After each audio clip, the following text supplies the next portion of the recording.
Hello, everybody. Welcome to the second plenary of the 2025 AAAS annual meeting. And happy Valentine's Day. Woo! I hope that you have found a way to incorporate this event into a romantic evening with someone special tonight. Or if not, that someone's not too mad that you've chosen to be here with us instead of with them. I've been missing Valentine's Day for 17 years, and I don't think my husband has noticed. I'm Julie Stiano. I'm the Chief Advancement Officer of AAAS, which means that I have the wonderful privilege of being a part of the membership and philanthropy and strategic partnerships teams. So it's especially fun for me to celebrate the day by showing a little love to our partners who have made it possible for us to gather here this week. So hold your applause, and you can applaud really loud at the end. The 2025 annual meeting hosts University, Northeastern University, Arizona State University, the George Washington University, the Annenberg Public Policy Center of the University of Pennsylvania, Morgan State University, the Georgia Tech School of Public Policy, Florida International University, Physicians Formula, Tufts University, the International Human Frontier Science Program Organization, Physicians Committee for Responsible Medicine, the Tulane University School of Science and Engineering, AIP, and UL Research Institutes. Please join me in thanking these organizations for their generous support of this annual meeting.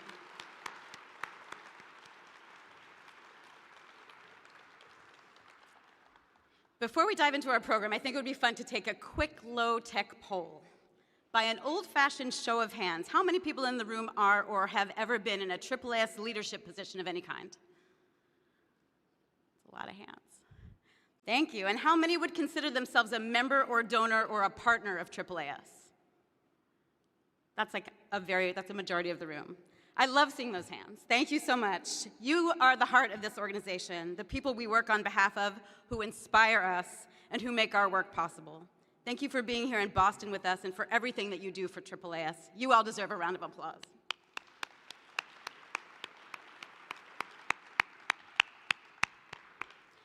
Speaking of partnerships, a very cool new one is the reason I'm up here tonight. That's because this plenary session is generously supported by Arizona State University.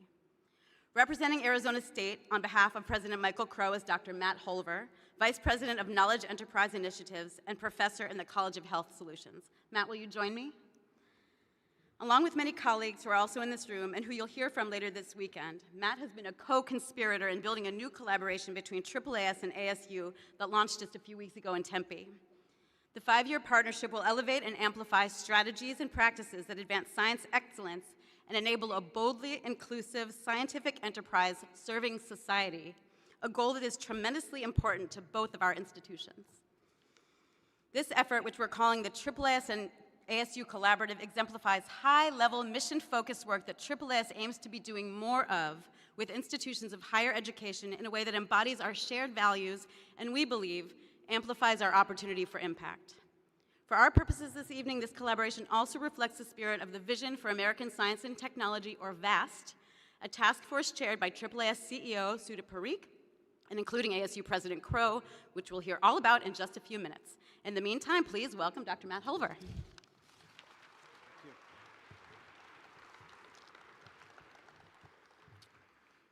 Good evening, everyone. It's great to see so many people here for this very important session, exciting session. As introduced, I am Matt Holver, Vice President of Knowledge Enterprise Initiatives at Arizona State University. Just before this position, I was Vice President for Research at Arizona State, and I lead our Research Engagement Office in Washington, D.C.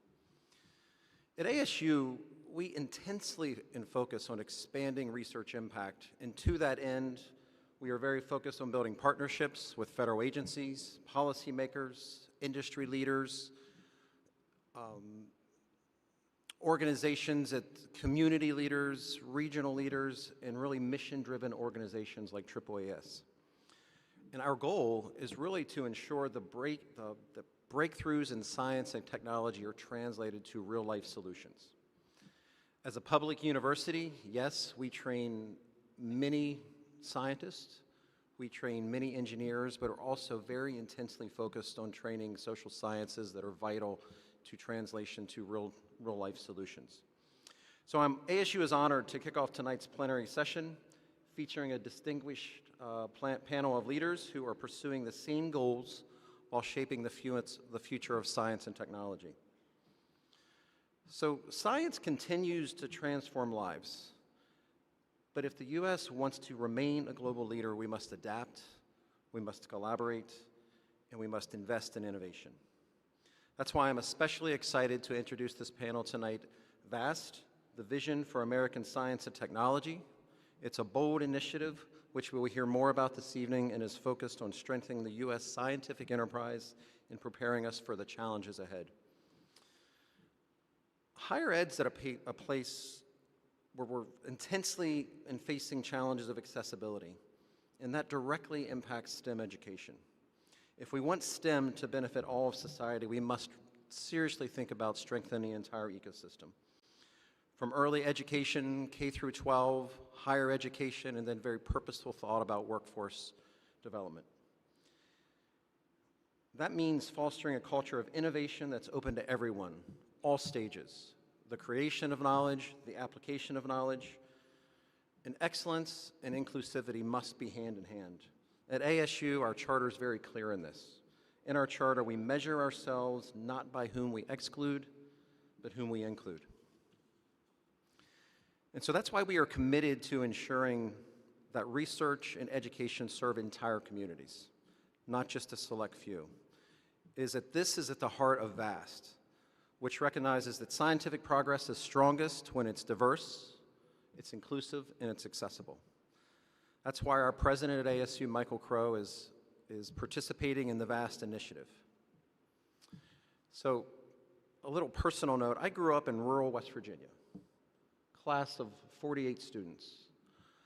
I often wonder, and to reflect, all my family remains in West Virginia, my intense friends remain in West Virginia. I think 99% of everyone I know in West Virginia supported the current administration, and I always ask myself, or I often ask myself, I wonder how many of my classmates, how many of my family truly understand the impact of our biggest scientific breakthroughs today? And I think that raises an important question. Do we as scientists make it easy for people, or even us as scientists, to see how our work, everyone's work in this room, improves the lives of those around us? So too often, the scientific enterprise focuses on pushing boundaries, but doesn't always make clear how those advancements serve society. At ASU, we believe in use-inspired research, discovery with impact. Take space exploration as an example. Currently, as we sit here today, there is technology and instrumentation developed at ASU that is on 9 vehicles in flight, either orbiting the Earth or in deep space. But it doesn't stop there. Think of all the advancements that have come as a result of space exploration.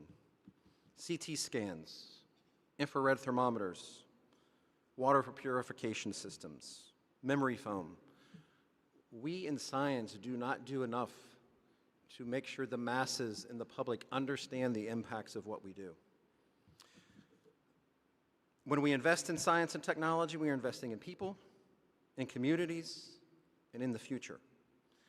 For decades, U.S. has relied on the simple but powerful model, fund basic science and trust that it will lead to breakthroughs. And for a long time, that's worked. But today, I think we need to be faster, we need to be more agile, we need to be more responsive, because the world is changing rapidly and the emerging problems require complex and rapid solutions.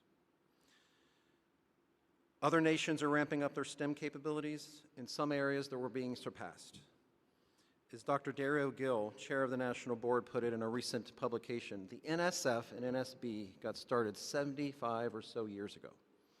We need to recognize new context in which we have to learn how to adapt and thrive for the next 75 years. One clear example of this is AI, which is fundamentally changing how we produce and consume information today. Advancements are being made in the US, in China, across the world. We're reshaping industries, we're reshaping economies, even democratic institutions. And so the takeaway here is the US STEM enterprise must evolve, because if we don't, we risk falling behind. To maximize the impact of research, we have to do more than just make discoveries. We need to make sure those discoveries become real-world solutions, solutions that strengthen industries, improve security, and enhance lives. That's why technology transfer is so critical. It's the bridge between research and commercialization. The CHIPS Act, the CHIPS Science Act, for example, the biggest investment in US semiconductors and advanced manufacturing innovation ever. It funds programs like the Department of Defense's Microelectronics Commons, the Department of Commerce's National Semiconductor Technology Center, the Advanced Packaging Manufacturing Program. These programs ensure US remains competitive in microelectronics, AI, and advanced technology. Institutions across the country are stepping up, and ASU is among those. We are fortunate to be leading the Southwest Advanced Prototyping Hub, which is part of the Microelectronics Commons, and the home of the new National Facility for Semiconductor Advanced Packaging. Backed by CHIPS and Science Act funding, these initiatives are turning real-world applications, research into real-world applications, strengthening supply chains, and building workforce readiness for the future. But this effort goes beyond semiconductors. Initiatives like the NSF regional engines are connecting research, industry, and government, building the regional ecosystems that will drive future technology and commercialization. And at the core of all of this is collaboration. The challenges ahead are too big for any single institution, company, agency to solve alone. We need to be a unified approach, one that brings together diverse institutions, perspectives, and expertise. That's exactly what VAST represents. Through VAST, we have an opportunity to mobilize universities, industry leaders, government agencies, and philanthropic organizations, all working toward a bold, forward-thinking STEM strategy. The strength of American science comes from collaboration, bringing together diverse voices, fostering cross-sector partnerships, all uniting behind a shared vision. By working together, we amplify our impact, we champion STEM, and we keep science at the center of progress. So tonight we have the opportunity to think big, ask hard questions, and help shape the future of science and technology in this country. I'm excited to listen to the conversation. Thank you for listening to me for a few minutes, and I look forward to the insights and ideas that come from tonight's discussion. Thank you.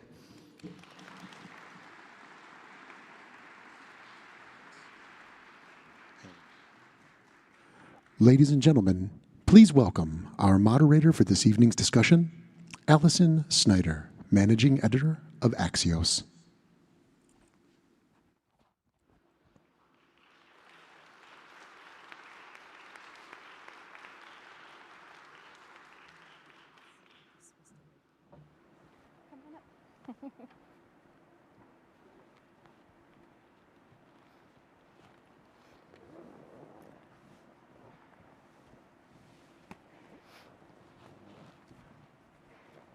I had a little mic problem, sorry.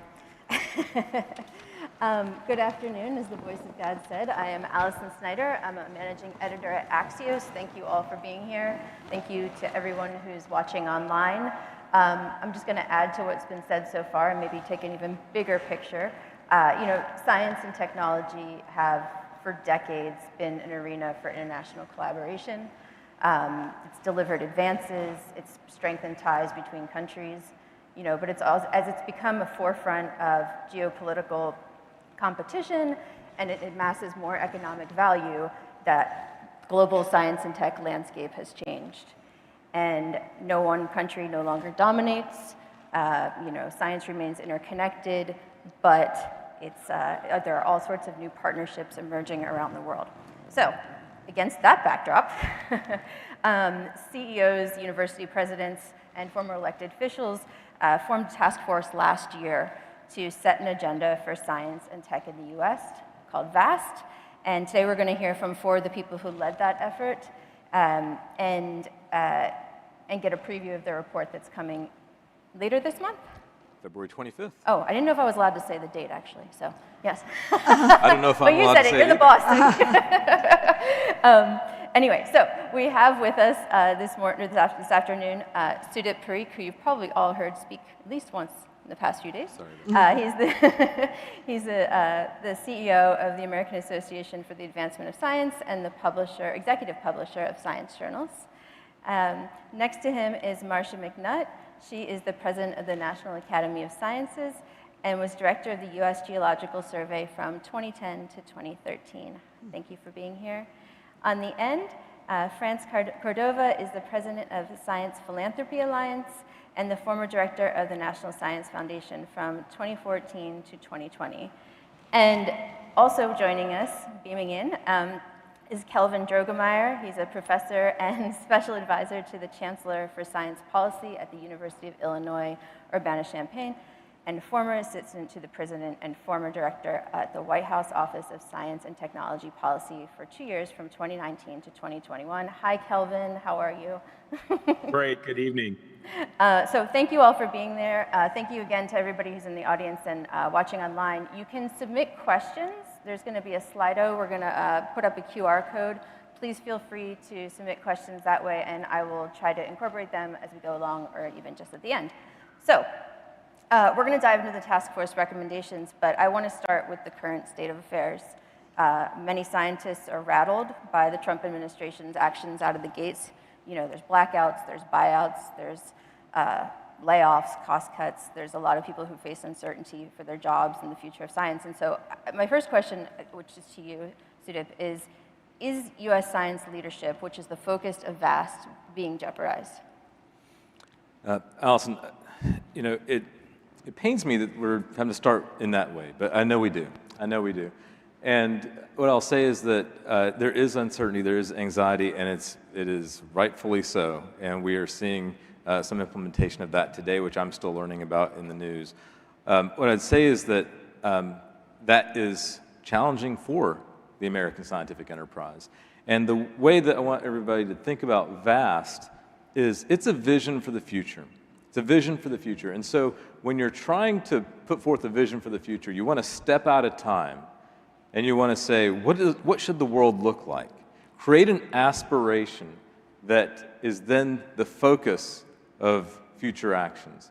And so we as an organizing task force, we had a long set of conversations about how do we react to the current moment. And what we decided is that, of course we acknowledge it. Of course we recognize what is happening.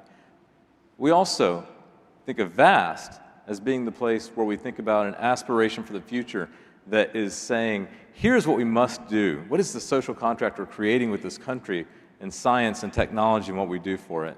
And so I hope that we can both acknowledge the state of the world, but then say, this is the aspiration. This is what 70 folks from across this country of every different background, every different industry, every different sector have come together and really, I think, rallied around in a way that I find fascinating.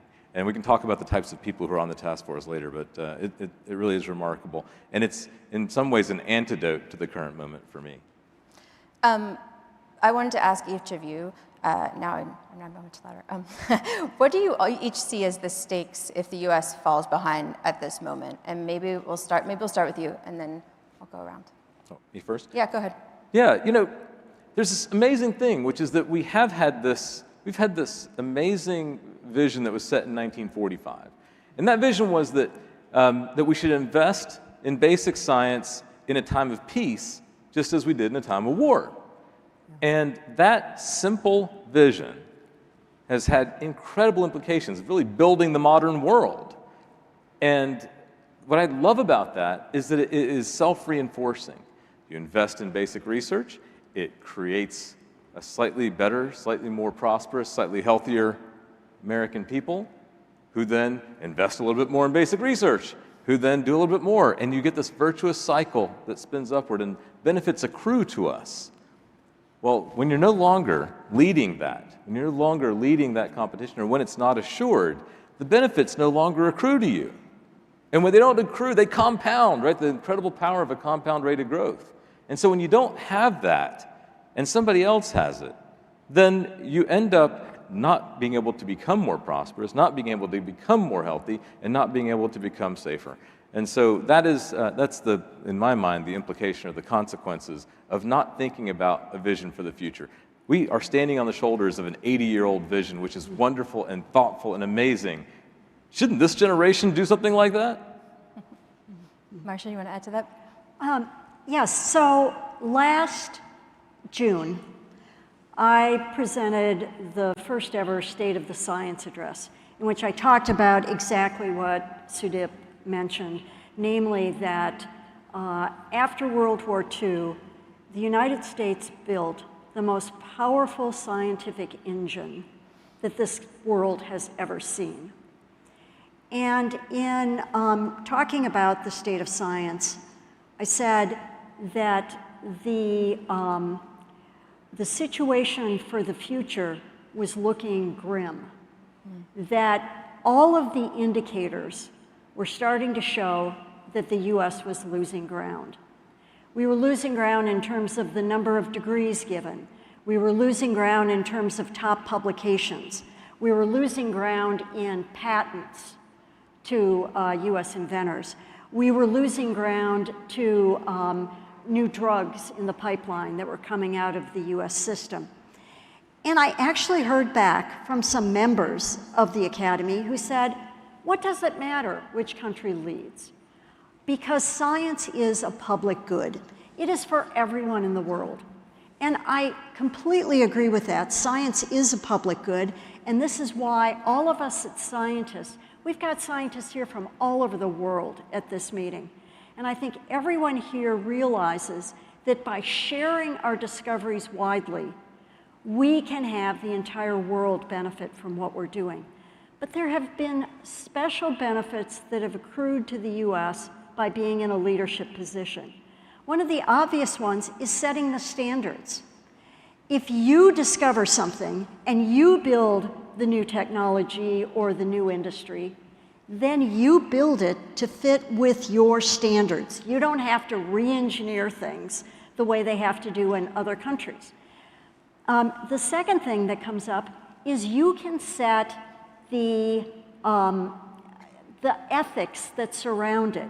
Many of you remember that very famous meeting in Hong Kong, where US scientists, because they were in the lead in terms of genetic engineering, stood up to researchers who were doing gene editing in a way that would lead to hereditary pass-on of those genes at a time when others in the scientific community thought that that was a bad thing to do. And then the other one I'll mention is just our national security. There is so much of the research that is done in this country that elevates and makes us safer as a country. And that is not necessarily widely shared. But if you don't create it for yourself, no one else is going to create that for you. So that's why I think it's very important that we stay on top and that we reestablish the US as a leading scientific nation. France and Kelvin, I want to hear from you as well on this, and just from each of your perspectives. Maybe, do you want to go first, France, actually? Yeah, all right. So I agree that the country that leads reflects their values in their leadership. And our values, we're about to celebrate 250 years of independence, is a beautiful example of how a democracy can work well. And I think that has been a gift to the rest of the world to see how we've operated and how we've accomplished so much and how we've developed science to a very special point where it gives back so much benefit to people. And I think that is one of the reasons, in addition to the ones that have been mentioned already, that we want to ensure our leadership. And another reason is a very personal reason that, so I'm an astrophysicist. I always think that the most remarkable event in my life is having discovered the cosmos and what there is to understand about it. And having the freedom to explore and having the resources, the investment by our country in that exploration to explore in an unfettered way the fact that we fund fundamental research that has no idea what its outcome is going to be is simply remarkable. I'll just give one example, because everybody talks about AI, right? And I'm sure most of the people in the audience have used it in some way. And to me, I mean, it was 1932 when Alan Turing wrote his famous paper from which the imitation game came about, right? About computing and intelligence and what that meant. And of course, he was from a country with were very much aligned, the United Kingdom. But that is also a part of this whole mix, that as a country that's free and independent, we can align with other countries that share our values, and we can all, kind of lead together and share together. I know we have a lot of young people here, and I just want to close my remarks by saying to them that the VAST document, of which I'm pleased to be a part and has a lot of young people in the group that put it together, is really about you.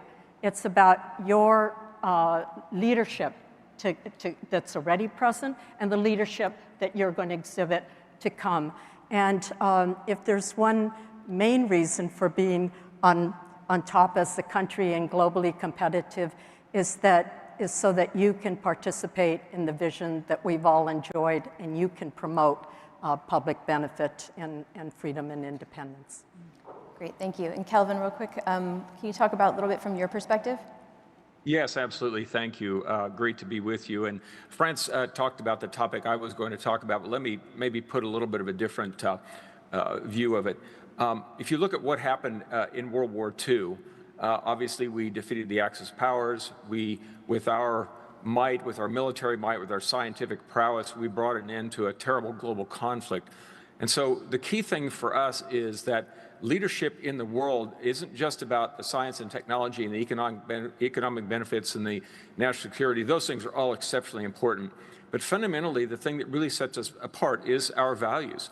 And the fact that the values that we live by in doing research itself, transparency, accountability, openness, honesty, integrity, those fundamental values are very much the same as our American values.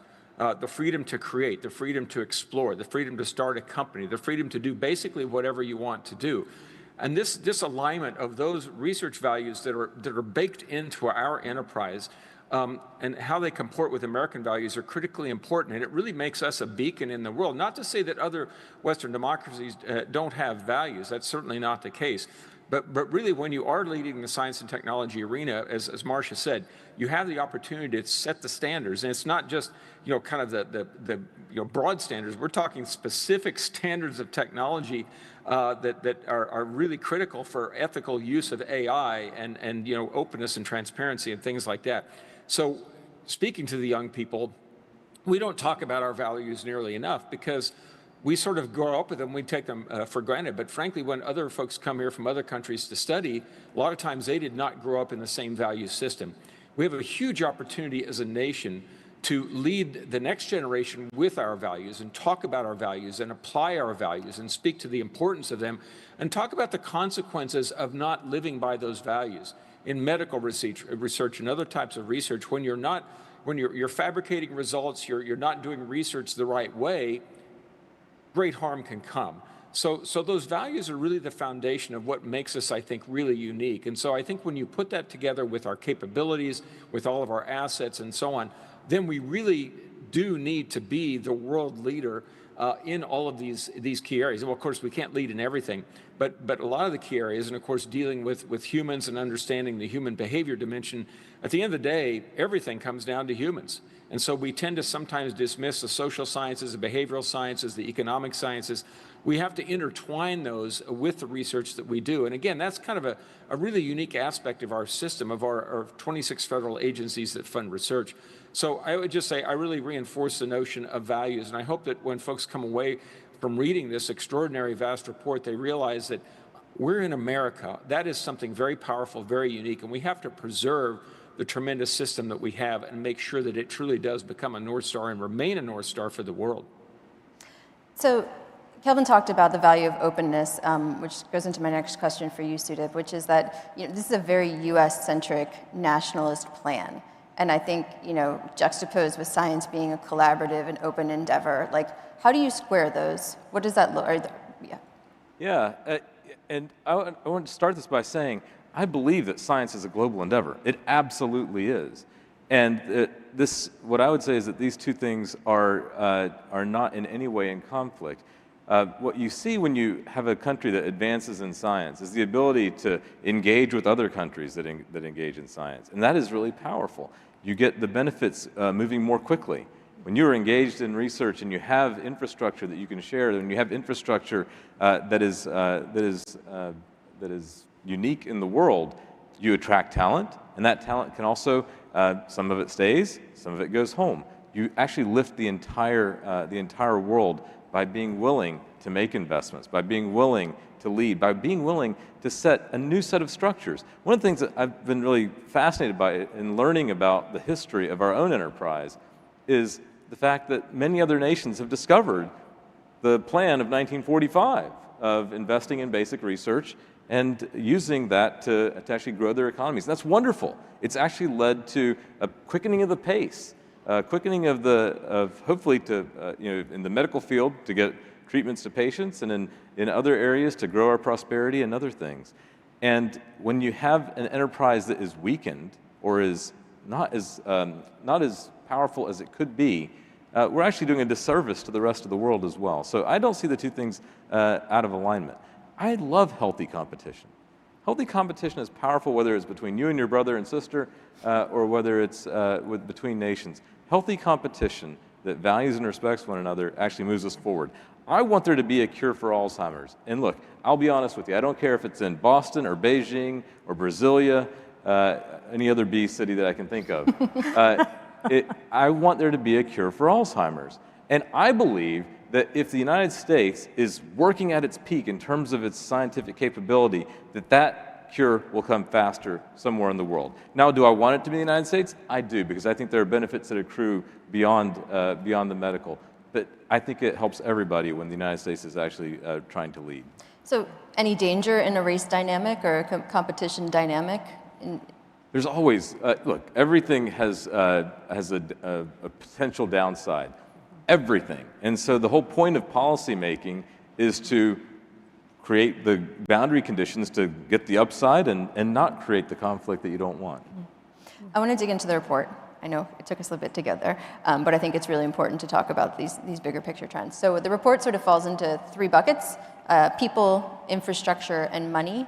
And I think maybe we can start with people and sort of, one of the things that it emphasizes is greater participation in science across all sectors, across the entire country. What are some of the low-hanging fruit there? What's something that you feel like is an opportunity that could be expanded quickly? And maybe Marcia can start with you.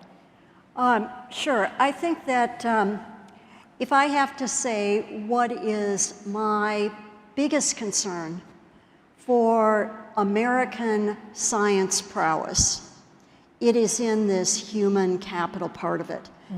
We as a nation, for far too many years, have been attracting the best and brightest young people from anywhere in the world to come here and fill our jobs, supercharge our industry, challenge our own domestic students to rise to the highest.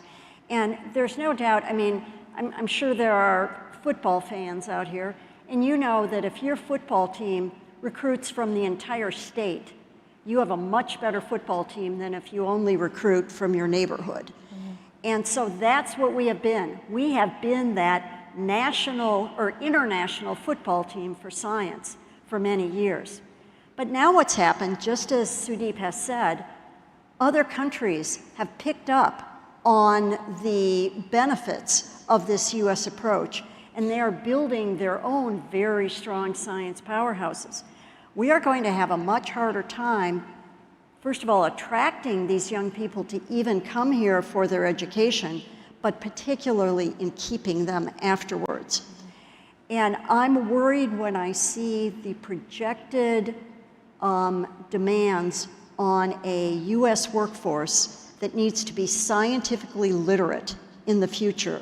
It is a very high proportion, and with the way we're going, we're not going to be able to fill those jobs if we start losing all this foreign talent to their home countries. So this is something we have to take seriously. We have to get more young Americans interested in science, and then we also still have to provide a warm and welcoming place for the best internationally. Yeah, and can I add something about the domestic STEM workforce? That this is not only about people that are in universities or have university degrees. The STEM workforce is very, very broad. We need lots of people doing all kinds of things that work in science and technology. Some with high school degrees, some with community college degrees, and so forth. I'm really proud of the efforts like the National Science Foundation and I think others have done to develop in community colleges these advanced technical education programs where people learn skills that can really help the science workforce and all. So I think we shouldn't just think of the STEM workforce as being PhD scientists. We really will be stronger, better adapted to using all the benefits of science and technology, all the tools that are being developed, if we broaden our efforts. And if we do that geographically, that's one of the challenges that we identify in the report, is that a lot of the investment is going to very specific places in the country that are used to getting those resources. And they're great places, but the country is big, there's talent everywhere, and we are calling for an action to really make that, to broaden that investment all over our country. I know that that VAST is bigger than the current administration, but you do have to get traction in it in this moment. And so, two questions. One, there's talk of indirect costs. Who is that going to hit the hardest? And when you talk about geographically, who will that hit the hardest? And then I'm going to say two questions at once. The second one is you call in the report for H-1B visas, reform for green cards. We've seen an update to the J-1 skills list after 16 years a couple months ago.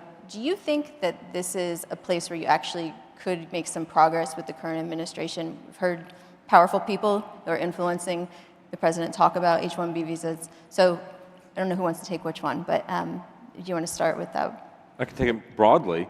I'm always looking for opportunities to make progress. One of the things that you have to think about when you think in terms of policy is, what is the world giving you right now? What is it giving you right now? Even when it's taking something away, what's it giving you right now? And the world right now is giving us, I heard the president say that he was interested in green card reform, particularly for international students. That's great. Let's work with him on that. That is one piece of things that we've all talked about in the academic community, that it's a good idea that if a student comes and trains here and they want to stay here, let's let them stay here. And so I think that when you have those opportunities to work in a landscape, you grab them.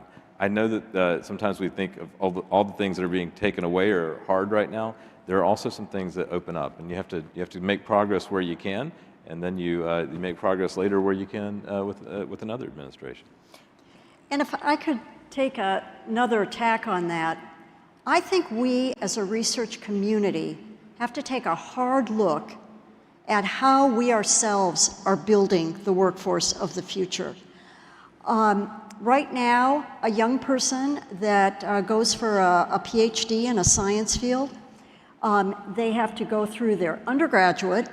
They're spending at least 5 years, sometimes more, getting their doctorate. And then they spend years in postdocs before they get their first opportunity to be a leader. I have 3 daughters. Each of those 3 daughters was a fabulous science student.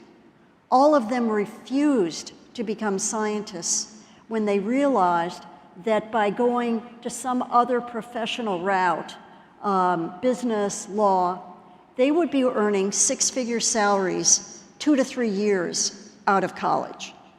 And that doesn't happen in science. So I think we really have to worry about how attractive we're making careers in science for our own domestic students.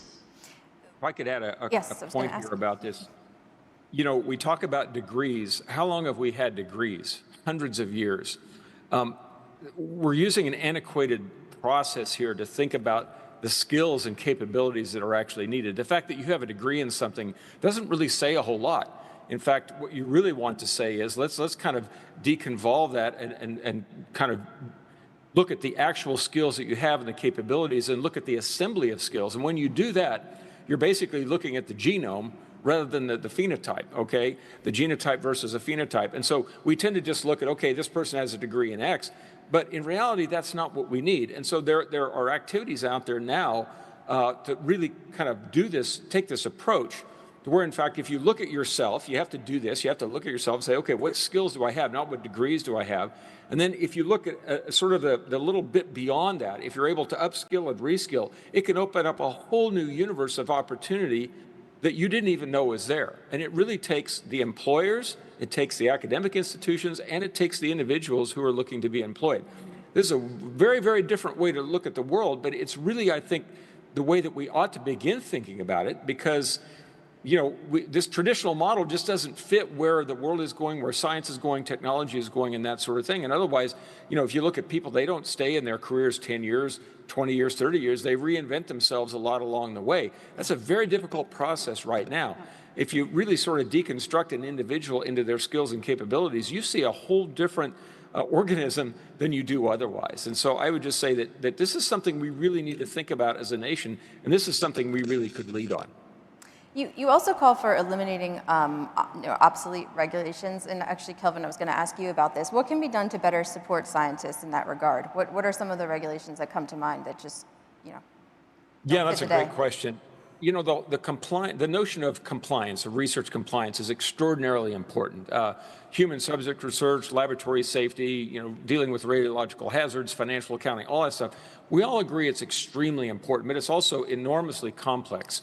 We get regulations and policies from Congress, we get them from the White House, we get them from our own institutions, we get them from various agencies, and so it's a big cacophony of a lot of stuff. Now, a lot of it's very important, but frankly, a lot of these compliance regulations, we realize they've outlived their purpose, or they weren't really conceived you know, in a very good way to begin with, or they're not really being used at all. And surveys have shown this. They've shown that by, on average, faculty in our universities in the U.S. spend between 42 and 44% of their time on federally funded research grants. They spend that time on administrative activities unrelated to the research.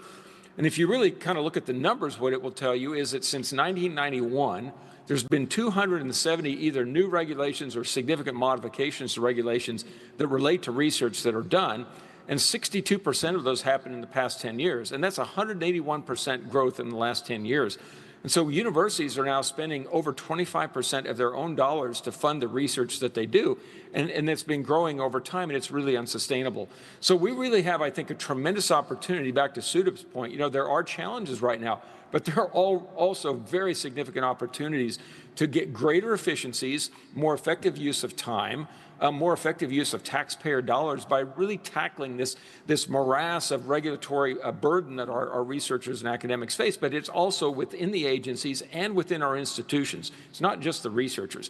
I think the current administration really is sort of all about that, and I think if we start to propose solutions, we can start to free up a lot of the time. If you think about how much intellectual capacity we're wasting of a human researcher, yeah, you can monetize it, but it's almost cheap as the whole argument to do that. We're talking about people who, to your point earlier, have spent years and years preparing themselves, and now they're wasting a lot of their time on red tape. So it's something I think that we as a community can challenge, and I'm really grateful that the VAST report has had that as one of the 3 pillars they're focusing on.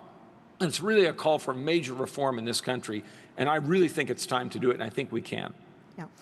I want to talk about money, but I want to ask one quick question about infrastructure, because you do talk a lot about it in the report, and I think, you know, it was mentioned earlier, the role of AI in science today versus 10 years from now. When you think about that, what's needed from an investment standpoint in terms of computing and data at the national level, and how do you foresee getting there? Yeah, I can start. One thing is, right now, if you're interested in AI, why in the world would you be at a major research university? The access to compute is not there. The access to compute is sitting in industry. And so if we're gonna, that's great in terms of, okay, for the next development right now in development. What about in research? What's gonna be the next piece of seed corn that goes to AI? Okay, that's a terrible metaphor. But what's gonna be the next thing that creates the next step change in what we do in AI if everyone is much more incentivized to work only in industry, not in academia? And I say that as someone who loves it. I love industry, but I also love academia. We need both. And if we don't have access to compute, we're not going to get there. So we have to figure out how to get that infrastructure available to the academic community. And that's part of the suggestions that we make in VAST. So I have a far more modest ask of AI. I would like one of these big companies that has all this AI talent to write a program and give it for free to all the universities in the country, and the AI program will conduct research compliance for every PI so that all of those PIs get that 40% time back that they're spending on paperwork, and that universities say, yes, with 15%, we can do the indirect costs. You just found a solution to the whole thing. Yeah. There we go. Do you want to add to that, France? Or No, I you don't know. You're perfect. okay. My nightmare, though, my nightmare is that the night that somebody was supposed to make their big discovery that changed the world, instead that night she was working on her proposal or filling out a form. That's my nightmare, and we don't want that. If I could give you another example, for example, in France's own area, some of these major facilities, like major telescopes, are now multi-billion-dollar propositions. And frankly, the federal government, individual agencies, it's kind of beyond them. And so really, you have to have a public-private partnership to really do this kind of thing.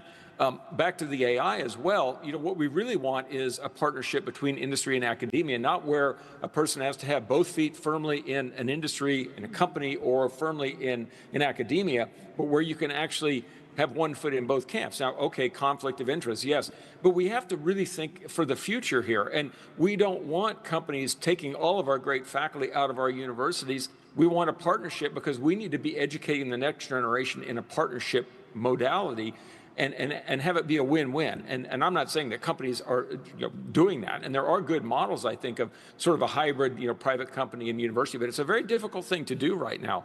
And we have to figure out how to address those kinds of challenges. Yeah, Kelvin I is really giving liked all the segues. Phil Sharp's talk today. I don't know how many people saw that wonderful talk, where he just disclosed all his conflicts on the first slide and said, I'm going to come back to these because I'm doing some really creative things in these companies. And then he explained later what it was and all.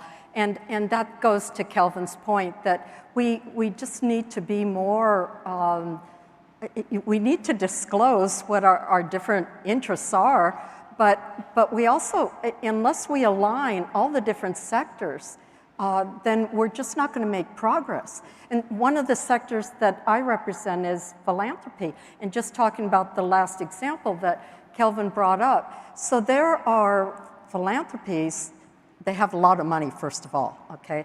In fact, the number for 2023 is that $565 billion was given to philanthropy in general. Now that's unfortunately not just for science. In fact, just a small fraction is for science. We can work on that. But there are philanthropies that are now, they have a lot of, for example, GPUs, okay? The universities that are doing AI want to get their hands on GPUs. They're very expensive. So the philanthropies are working out arrangements with specific universities to give them access to the GPUs so that they can get their AI institutes really going. Now, this is challenging, as Kelvin was mentioning. I mean, there's security stuff. You get into the philanthropy, or let's say it's an industry that's doing the same thing.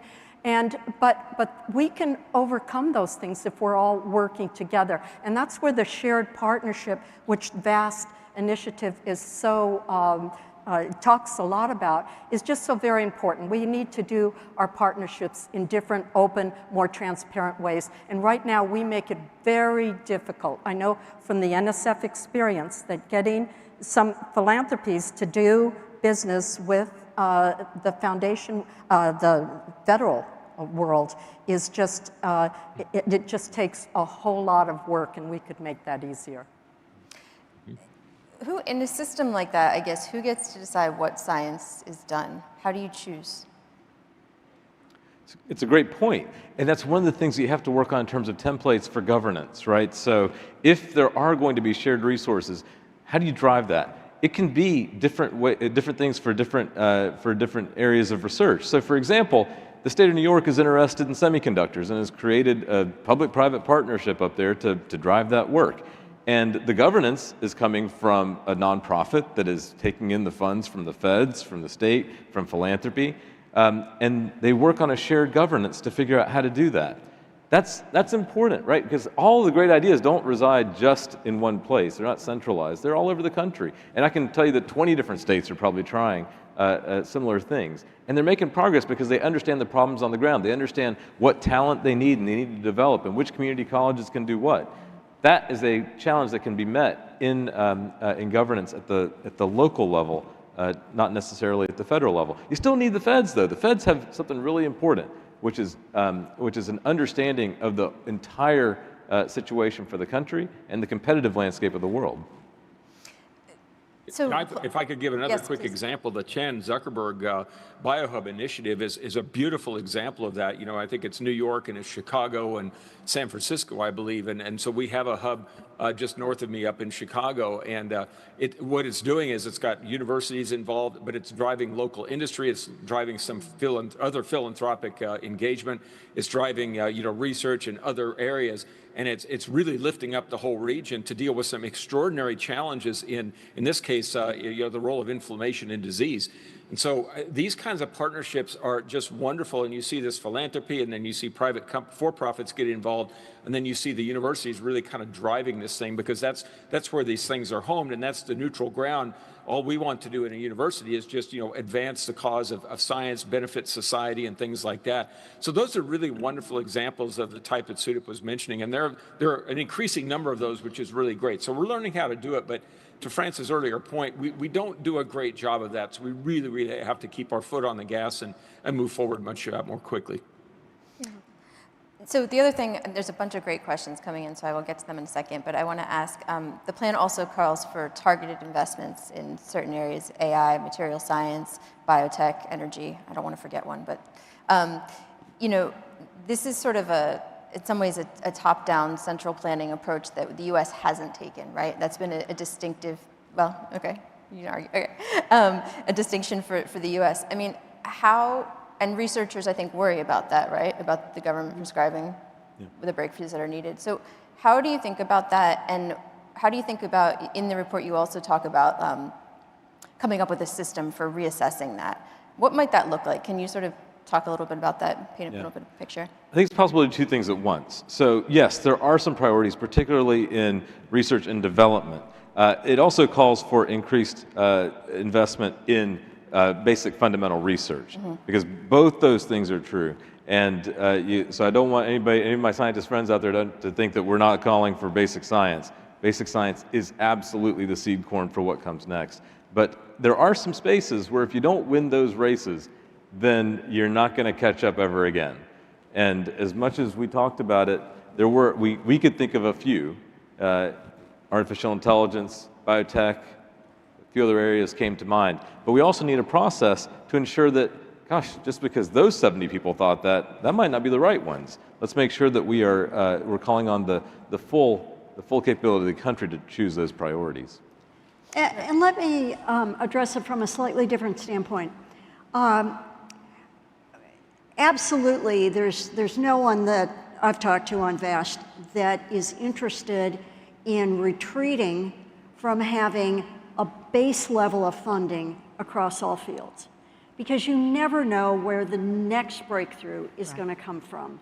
In my own field, I'm a geophysicist, and I remember that the magnetic structure of the ocean floor was considered some oddity until it became the basis which showed how the plates are moving on the Earth and allowed far better predictions of earthquakes and volcanic eruptions and everything else. So that's why we need a basic level. But one thing we haven't done in this country is stepped back and said, but what needs more than just the baseline funding? And it's only when budgets have gone up that we've said, okay, we've got some new money, let's put it in this very important area. And I think we're finally at a point now where we might find we've got less money coming in. So we have to go back and say, what are those areas that are being supported at more than a baseline level that we need to cut them back so that other new areas can prosper? Yeah. And this is also why we need all the different sectors to participate. Because, for example, philanthropy would fund higher risk, longer-term investments in underfunded areas. And so they can choose those areas of basic research that are simply very interesting to go after and could be the industries of the future. I mean, think about it. Max Planck came out with this famous paper on quantum in 1900. I mean, how long ago was that, all right, on black body radiation? And now we haven't quite got those quantum computers where we need to have them, but we're getting very close. Fusion, you know, the same way. We've been talking about that for a long time. So we need to, those underfunded areas where people have bright, creative ideas and a passion to explore, we need to bring all sectors together so that those can get funded too. I'm very passionate about funding fundamental research, and I think that our VAST document speaks very well to that point. And another thing that Frances' comment just triggered for me is you've really talked about, but who's going to do it? And there were several decades ago when the US was considering a bunch of different big science projects. The superconducting super colliders, space telescopes, large observatories. And at that point in time, Frank Press was the president of the National Academy of Sciences. And he had been the president's science advisor.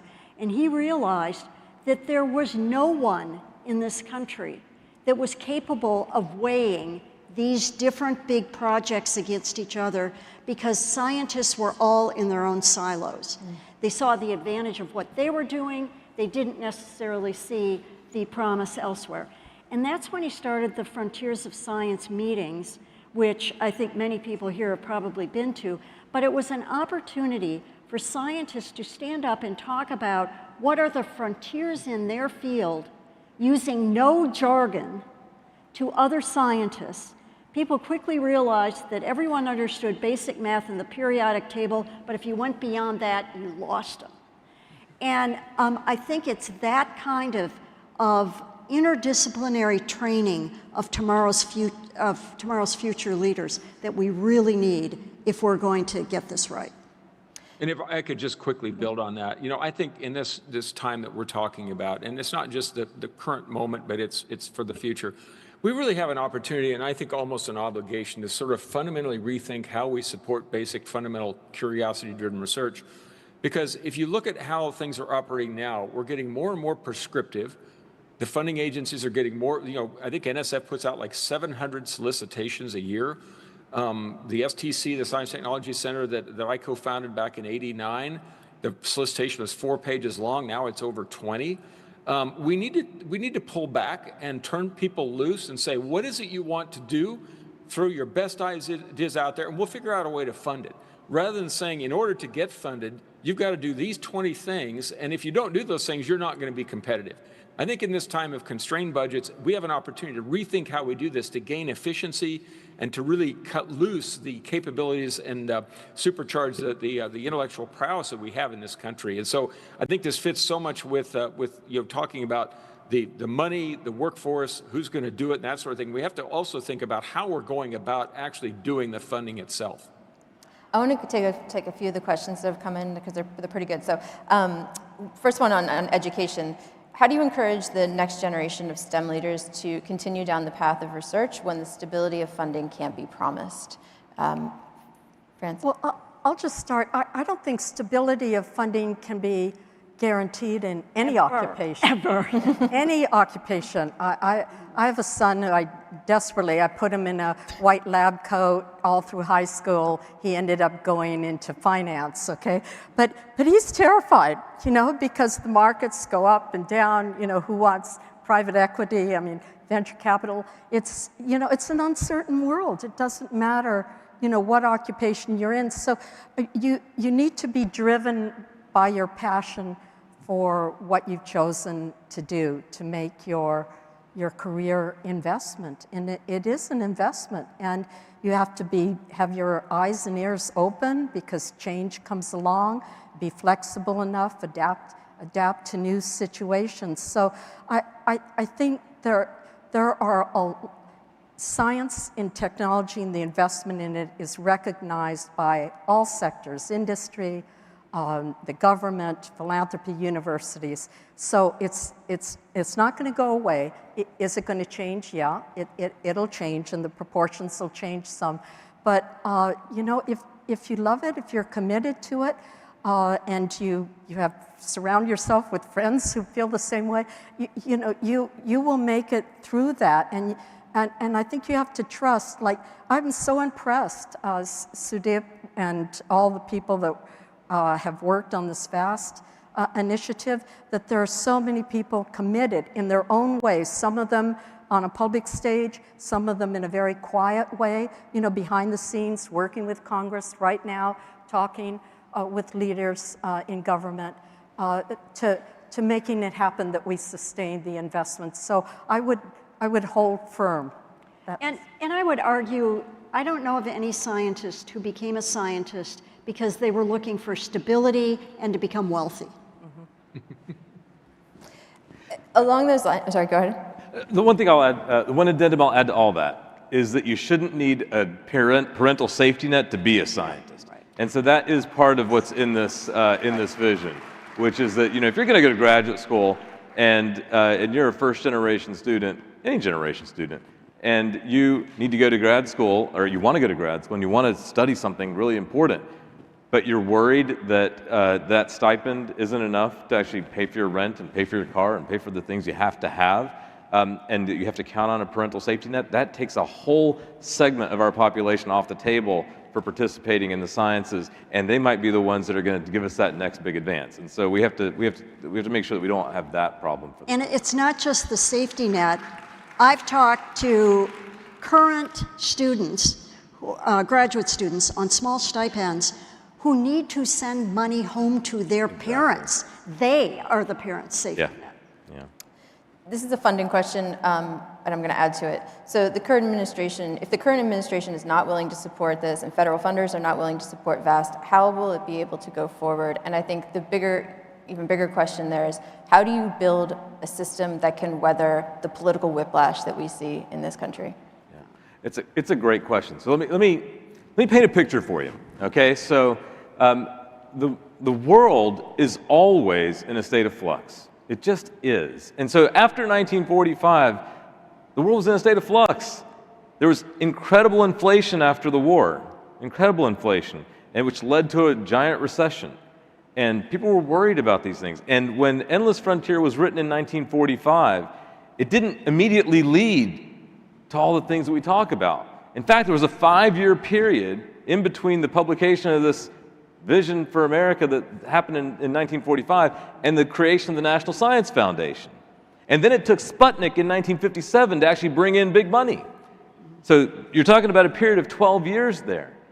We have to be committed. You have to create a vision that you can paint and you can show and that you can pull the pieces when the opportunity arises. And so if there's an opportunity to talk about competition right now and to work on the tax and regulatory part right now, you work on that. When the opportunity comes for investment to grow even further, you work on that. But you can't wait for the perfect moment. You have to actually have a plan and have a vision. And once you have that, then you find the moments to get there. And it requires building momentum. It requires hard work. You don't release a report. Releasing a report doesn't do anything. It sits on people's desks. That's not what this is about. This is about presenting a vision for the country and then sticking with it and providing momentum for it on a continuing basis and reminding ourselves what it is we're aiming for. And so we're not talking about releasing this report and being done. That's not what this is about. This is about 70 people who've really committed themselves to say, this is what a future can be. A lot of those folks are going to be around for a long time because they're a lot younger than me, and we're going to make sure that we are committed to trying to get a vision like this implemented over time. But I think, Sudeep, what we also have to do is we have to build trust with the American public. Absolutely. We all recognize in this room the benefits that have accrued to this nation from science. But I'll tell you, if you went out to some random person from the someplace that doesn't have a big university or whatever, and asked them, are you more concerned today about illegal immigrants or about funding for science? I think I'd know what their answer is. And so we really have to double down on communicating the benefits of science and what it's brought to this country. This is a good last question. There's actually two that we're going to combine real quick. So how do you make VAST reach general public and policymakers? And what advice do you have for practical and meaningful science advocacy in today's world? And I'm going to start with Kelvin and go around for the final word. I have to confess, I was looking at the chat, making sure I didn't miss something there. Could you either go to somebody else? Absolutely. I'm sorry. That's okay. No, there are two related questions. How do you make sure that VAST reaches the general public and policymakers? And what sort of advice would you give, practical advice and meaningful advice for science advocacy in today's climate? Oh, yeah, great question. Absolutely. I think it's an all of the above approach, right? I think we all have to take ownership of communication, and surveys have shown, people trust scientists a lot. Do they think they're good communicators? No. It's not really just the scientists, right? It's the people who depend upon science. It's students who are now, in the sciences talking about their excitement and so on. So I think we've got to get all the quarters involved to say, okay, let's really talk about the value, the importance, the excitement that this brings. And I like to say that science really does three things. Number one, it inspires us. France was director of NSF when we saw the first photograph of a black hole shadow. It made the above the fold on newspapers all over the world. It was really, really amazing. Second thing it does, it unites us. It brings us together. We saw that in the pandemic. It was all hands on deck to try to solve this enormous challenge that millions of people were dying. The third thing, it guides us through. It guides us through really tough times. It puts our things in our toolbox that we may not need for 10 years, but when a crisis comes, when the challenge comes, we actually have that capability. So I think we really have to be thoughtful, and we have to, help people understand how to explain things in a way that people find exciting and acceptable, but also relate to their everyday lives. A single mom that's got 3 kids isn't probably going to care that the inflation rate is down to X%. That doesn't matter. We have to really think about the world in which people live and how to relate to the challenges that they face.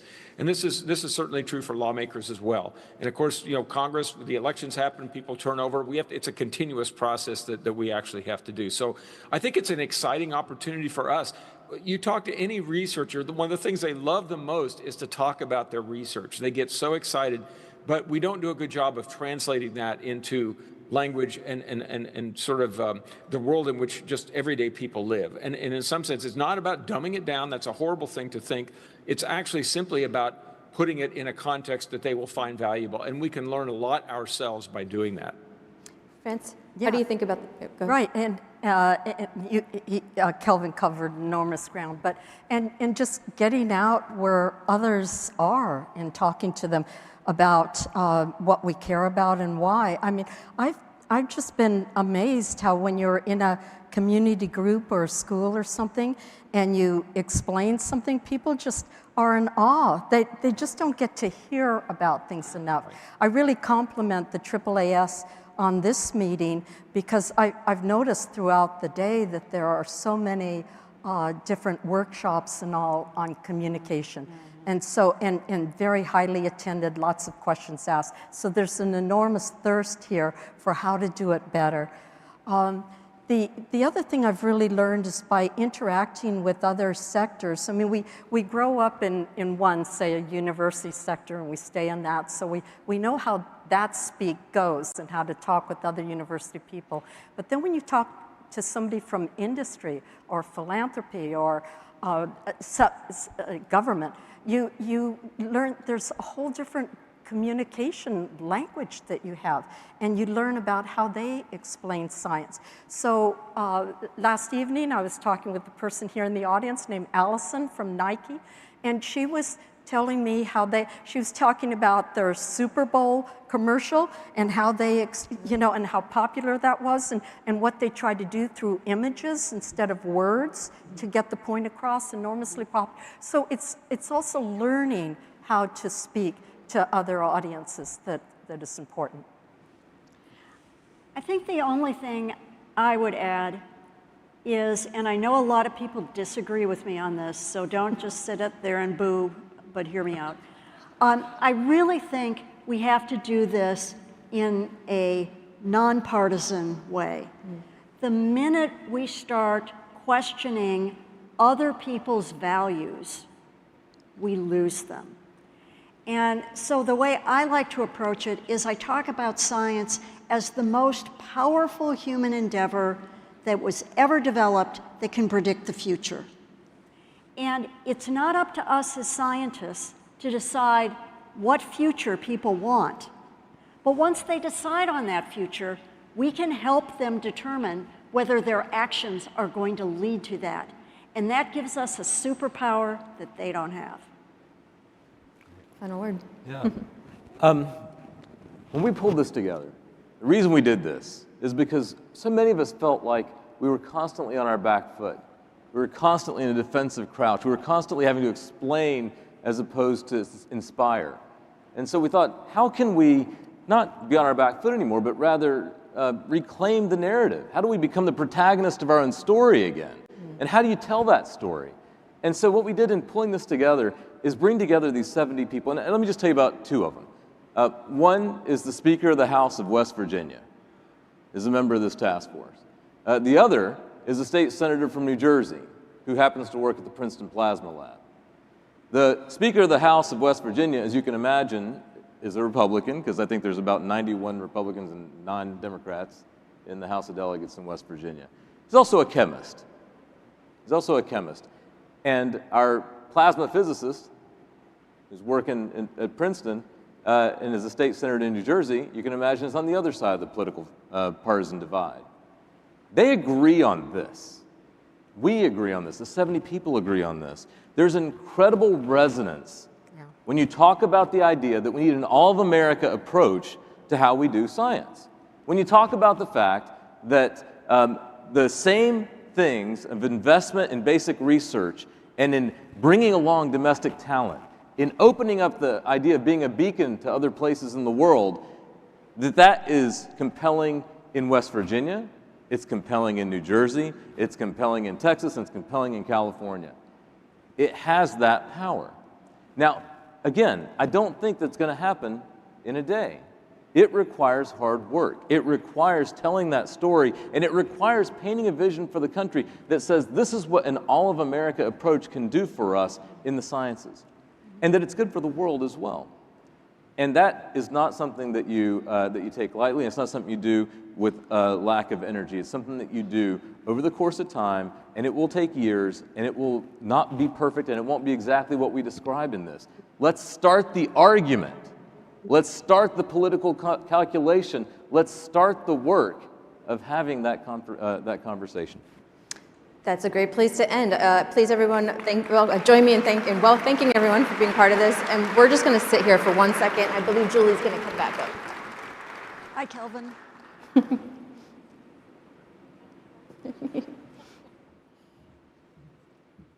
Thank you so much again to our panel and to Allison for being such a good moderator. Another round of applause for the panel.